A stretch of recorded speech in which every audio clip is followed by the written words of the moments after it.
Sarthe avec La Vie Claire, le grand marché bio en centre-ville.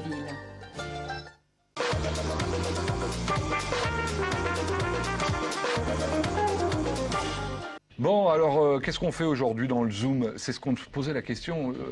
Un Zoom, le jour des 24 heures. Allez, on va pas faire de jaloux. On peut pas en inviter 3, sinon on aurait invité le maire de Saint-Saturnin, évidemment, avec. Alors, on a invité les maires de Mulsanne, pardon, à gauche, Arnage à droite. Enfin, sur le plateau, c'est pas obligatoirement comme ça pour le reste. Mais André Langevin, bonjour. Bonjour. Vous êtes maire d'Arnage, je le rappelle, depuis 2001, conseiller général. Absolument. Depuis quand? 1994. 1994. Jean-Claude Ferré, bonjour. Bonjour. Vous êtes maire de Mulsanne, vous êtes un plus jeune maire. Oui, depuis 2008. Depuis 2008, Oui. voilà. Et alors vous avez la chance l'un et l'autre d'être dans deux communes qui sont, bon, on peut le dire quand même, internationalement connues au bout du compte. Ah, je crois, oui, c'est vrai que oui. c'était une référence un peu partout dans le monde, au Japon, aux États-Unis, qu'on parle d'Arnage ou de Mulsanne, c'est des endroits mythiques du circuit. À cause des virages. Bien sûr. Dans un cas et dans l'autre. Ouais. Oui. Enfin bon, le virage de Mulsanne, il a un peu évolué. Il est un peu moins abrupt qu'il n'était. Oui, parce qu'avant, il était quand même à moins de 90 degrés et il y avait quand même pas mal de voitures qui allaient tout droit, surtout quand le temps était un peu mauvais. Maintenant, là, il y en a quelques-unes quand même qui vont dans le bac à gravier, mais il y en a quand même moins qu'à une époque. Alors le vôtre a été effectivement modifié, donc on a modernisé à Mulsanne, à Arnage, on touche à rien. Arnage, je crois pouvoir dire que c'est le seul endroit du circuit aujourd'hui qui est d'origine. Oui, qui n'a pas été modifié depuis 1923. Le virage d'Arnage, 1923, Oui. le virage d'Arnage est tel qu'il était, c'est son virage angle droit qui, je crois, doit être à peu près le moment le plus lent sur le circuit pour les pilotes. 60-70 km/h. Sensiblement, ouais, juste après Indianapolis. Nous, on ne prendrait pas le virage à cette vitesse-là. Non, parce qu'il y a un stop. De toute façon, il y a un stop, vous avez raison.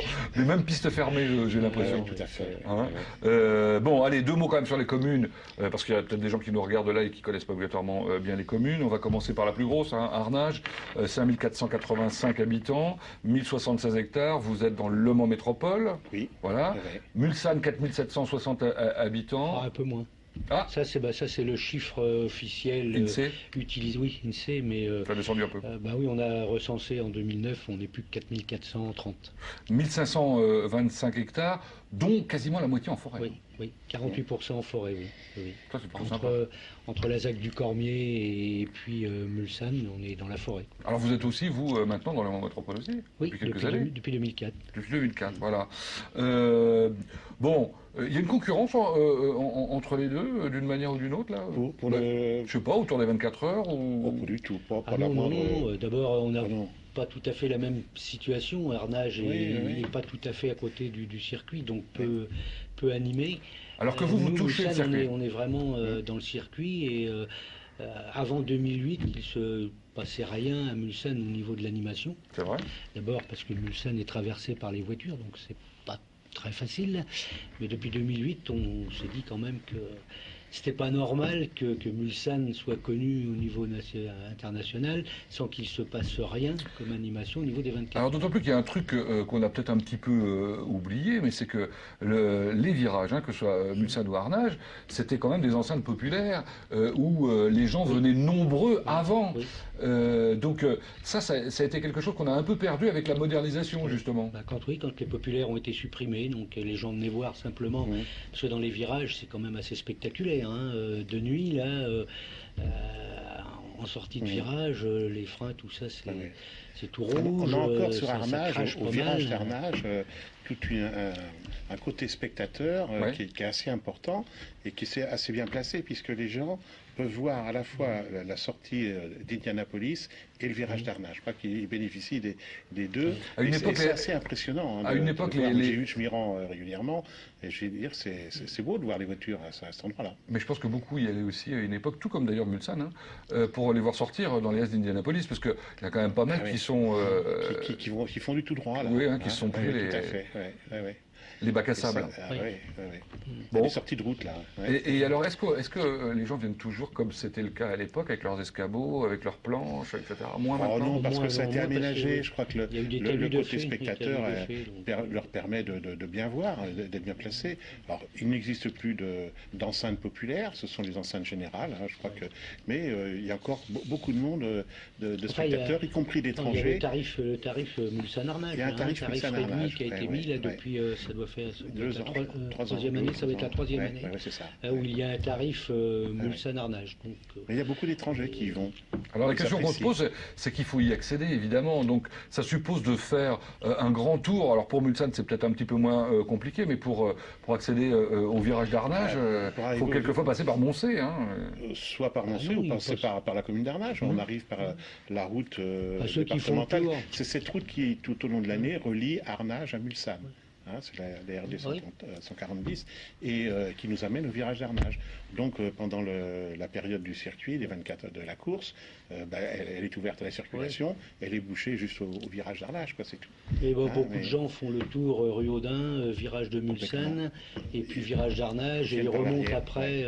On va parler des animations tout à l'heure dans vos villes respectives, bien évidemment, parce que c'est ça qui éventuellement intéresse nos téléspectateurs. Mais avant, je voudrais savoir si les avantages sont plus importants que les inconvénients, parce que cette histoire de 24 heures, c'est aussi une perturbation importante en termes d'organisation. Vous qui êtes premier magistrat de vos communes, qui avez le pouvoir de police notamment, j'imagine que ça doit créer quelques perturbations. Je crois que c'est quand même, d'abord la CO a quand même l'expérience, hein, et c'est quand même bien préparé. Dans Mulsanne, effectivement, les voitures passent à l'intérieur de Mulsanne. Alors dans quelques années, moi je pensais que ça serait fait pour cette année, mais derrière l'hôtel Kyriade, il doit y avoir un passage entre l'avenue François Mitterrand et puis la rue des Pins, ce qui fait que les gens ne seront pas obligés de traverser tout Mulsanne. Charge pour nous après de les obliger à passer dans Mulsanne pour venir voir les animations et faire travailler les commerçants de Mulsanne. Mais bon, en ce moment, quand on vient habiter à Mulsanne, on sait qu'il y a les 24 heures. On sait donc qu'on aura un peu de bruit pendant les essais puis pendant les 24 heures, mais bon... on vit les choses un peu différemment parce que on a beaucoup d'étrangers qui viennent. L'avenue nationale et les terrasses des bars, brasseries, restaurants sont pleines, elles s'étendent, et je crois que c'est une bonne chose. Mais pas seulement pour les 24 heures. Vous, du coup, vous profitez aussi des autres compétitions qui ont lieu au Bugatti. À moment, oui. Ah, c'est ça. Oui, mais non, pour le Bugatti, il n'y a pas de... Bugatti, ça ne donne rien. Pour nous, les 24 heures moto, le Grand Prix de France, vous aménagez votre centre-ville pour accueillir les motards. Puis je crois que c'est aussi notre responsabilité, vous soulignez, en tant que premier magistrat dans une commune, on a la responsabilité de la sécurité aussi. Je veux dire, on ne peut pas accepter et faire n'importe quoi. Donc on met en place un certain nombre de barrières pour canaliser et faire en sorte que à la fois les voitures et puis les piétons ne se trouvent pas sur les mêmes trajets, quoi, sur le niveau de la route. L'extension des terrasses, des bars et brasseries fait qu'il faut aussi s'organiser pour que la sécurité de tous soit assurée et le passage des piétons aussi. Hein. Donc c'est vraiment quelque chose. Mais et puis vous devenez le maire d'un des plus gros aéroports de France pendant 24 heures. Oui, un petit peu, ouais, c'est ça. Enfin, est-ce qu'on sait combien il y a d'avions qui atterrissent? Le nombre exact, c'est assez fluctuant d'une année sur l'autre, mais c'est vrai que c'est le temps fort de l'année. On m'a dit que c'était à peu près l'équivalence en nombre de décollage et d'atterrissage d'Orly pendant 24 heures. Non, c'est pas autant que ça quand même. C'est assez important. C'est pas le même type d'avion. C'est pas le même type d'avion, on est bien d'accord. On a quelques avions à réaction de moyens porteurs. Enfin, ouais, c'est ça. Je sais pas comment on appelle ça. Ouais, enfin des turbos, enfin qui ont des trucs. Ou des trucs performants. Qui font un peu de bruit. Qui font du bruit. Ça c'est effectivement quelque chose d'important. Alors, vous avez les Hunaudières de votre côté aussi sur Mulsanne. Alors c'est moitié Mulsanne, moitié rue Audin, la moitié de la ligne droite est sur Mulsanne, non? Vous savez pas? Je sais pas. De toute façon, c'est le département qui l'entretient. Donc, de toute façon, non, mais à droite, quand on prend le sens du circuit, à droite c'est Mulsanne, à gauche c'est rue Audin, grosso modo. D'abord, à droite c'est d'abord Le Mans. Non, mais après sur l'Hunaudière. Sur l'Hunaudière, oui, à droite. Non, enfin attendez. Après la ZAC du Cormier, c'est tout Mulsanne. Oui, mais la ZAC du Cormier est sur Mulsanne aussi. Oui, mais quand on rentre sur le circuit à gauche, c'est tout de suite rue Audin. C'est Le Mans jusqu'à la ZAC du Cormier. Après, donc, la ZAC du Cormier sur Mulsanne. Voilà. Et, après le rond-point, c'est Mulsanne des deux côtés. Alors, la question qu'on se pose évidemment, hein, c'est un serpent de mer, Jean-Claude Plassard l'a ressorti récemment, c'est cette fameuse ligne droite. À l'époque de Joël Le Tocq, si je me souviens bien, il y avait eu un vrai projet de doublement pour que ça devienne un circuit privé.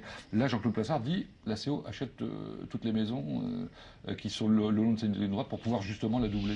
Enfin non, c'est chez vous ça du coup. Oui, dès qu'il y a un terrain à vendre dans la bande des 50 mètres, oui, la CO achète, mais moi d'abord il n'y a pas beaucoup de maisons à vendre le long, et puis il y a surtout les zones commerciales maintenant, la ZAC du Cormier, Family Village de l'autre côté, donc...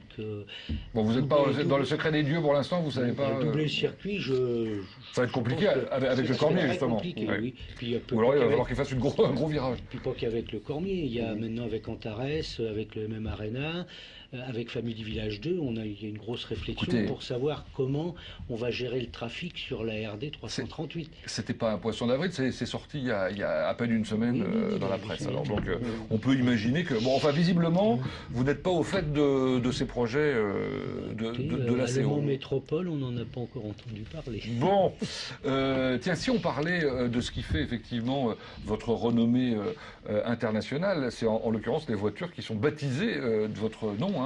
Arnage et Mulsanne. La Bentley Mulsanne est une magnifique voiture. Je crois qu'on va en voir quelques images. Et d'ailleurs, ça fait l'objet d'une animation chez vous. Oui. Quand en 2009, la Bentley Mulsanne est sortie, nous à Mulsanne, on s'est dit ça serait quand même... pas mal si le maire en avait une, c'est ça? Non, peut-être pas. Non, j'ai mesuré mon garage, elle rentre pas dans mon garage. Donc, on s'était dit ça serait très bien si un jour on pouvait avoir la Bentley Mulsanne sur le parvis de la mairie. Donc mon adjoint à la culture et aux affaires festives a dit je vais relever ce challenge-là. Donc depuis 1 an et demi, il est avec Bentley. Et il y a 1 mois et demi à peu près, on a appris que officiellement les dirigeants de Bentley venaient présenter la Bentley Mulsanne à Mulsanne. Extraordinaire. Alors il y aura donc 5 exemplaires, je crois, qui seront sur le parvis. 5 exemplaires de la Bentley Mulsanne. Dans les valeurs, vous vous rendez compte? Alors là, vous avez intérêt à mettre des... Je crois que c'est 300 000 € la Bentley. Oui, d'accord, bon. Alors il y aura aussi la Bentley de Walter Owen Bentley de 1930, sa voiture personnelle. C'était le PDG de Bentley à l'époque. Le fondateur de Bentley. D'accord. Et puis la Bentley qui a gagné les 24 heures en 2003, Bentley numéro 7, qui sera sur le parvis de la mairie. Donc là vraiment, alors, je rappelle que mon adjoint a gagné son challenge. Plutôt. Bentley, donc une marque à l'origine britannique, qui est devenue allemande, mais dont les voitures sont toujours fabriquées, il faut quand même le préciser, là-bas, sur la perfide Albion. Bon, alors pas de jaloux, puisque la Bentley Mulsanne, j'allais me dire, devient Arnage, pas tout à fait, mais a un successeur qui s'appelle, ou une petite sœur qui s'appelle la Bentley...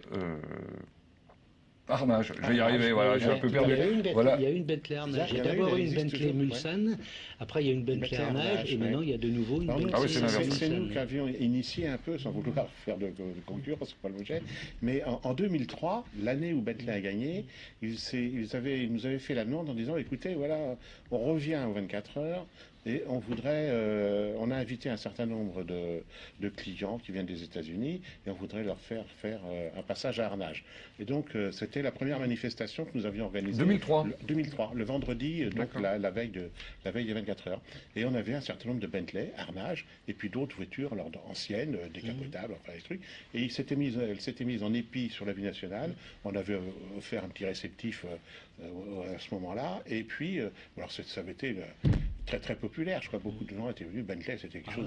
Mais vous avez cette arche aussi que vous mettez à l'entrée de la commune qui permet d'annoncer un certain nombre de choses. Voilà. Et on l'a vu là, on a vu effectivement cette opération cette année-là. Cette année, vous êtes dans la course, Arnage dans la course. Arnage dans la course depuis 3 ans. C'est ainsi qu'on appelle notre manifestation. Alors donc là, c'est en partenariat avec l'Automobile Club de l'Ouest. Carrément. Complètement, ouais. Avec LMTV, bien sûr, et puis avec l'Union des commerçants d'Arnage. on fait cette manifestation. Il y a trois écuries allemandes, Porsche, Audi et BMW, qui viennent avec des équipes de pilotes. Cette année, au moins, je n'ai pas encore tous les noms, mais je sais que pour Audi, alors ce ne sont pas les pilotes qui courront le lendemain, parce que ils sont pris, ils ont un certain nombre de préparations à faire, mais ce sont des pilotes de renom qui ont gagné 5, 6, 7 fois les 24 heures. Et il y a Franck Biella, Marco Werner et Emmanuel Pirot. C'est quand même des pilotes qui sont de renom et qui ont gagné plusieurs fois et qui seront là demain en fin de matinée pour dédicacer leurs photos et tout ça. Et puis alors il y a des expositions aussi. Des expositions, parce que les 24 heures, bien sûr, ce sont les voitures de course, ce sont des pilotes, ce sont des firmes, mais c'est aussi toute une organisation. Et autour du circuit, il y a un certain nombre de gens qui s'activent, qui sont là aussi pour assurer la sécurité des pilotes et de tout le monde. Ce sont les commissaires de piste. Ouais.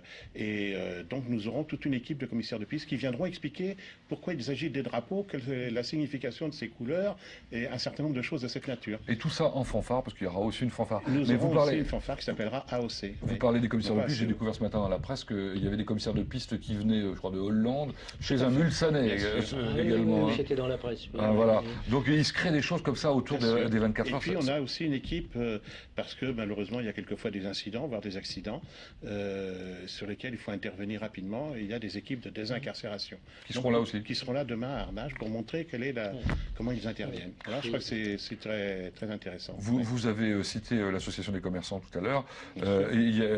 Elle est très active, elle a fait une opération commerciale qui s'appelait 24 heures d'avance. C'est ça, donc ils ont commencé, c'était la semaine dernière, qui dure encore. Voilà.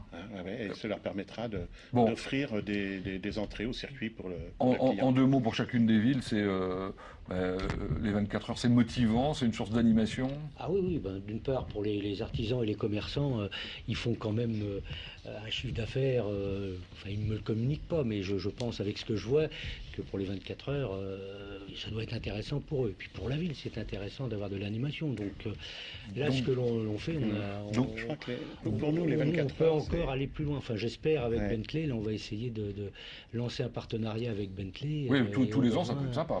Oui. De quelle heure à quelle heure?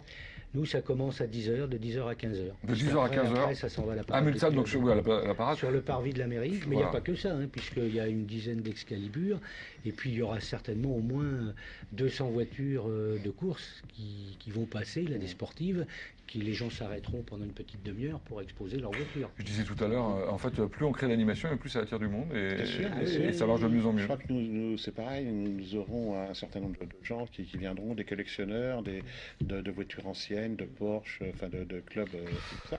Je crois que c'est Arnage et les 24 heures, je crois que c'est passionnel. Je crois que c'est vraiment en tout cas, les 24 heures sont passionnels pour tout le monde, parce que depuis le début, j'arrive pas à contrôler les temps avec nos invités. Chacun a beaucoup de choses à dire, évidemment, et on le comprend bien sur Arnage. Merci André Langevin. Merci Jean-Claude Ferré d'avoir été nos invités pour ce spécial 24 heures. La semaine prochaine dans Zoom sur ces Saint-Longy que nous allons découvrir avec son maire. Et la semaine suivante, Saint-Léonard-des-Bois. Merci de nous avoir suivis.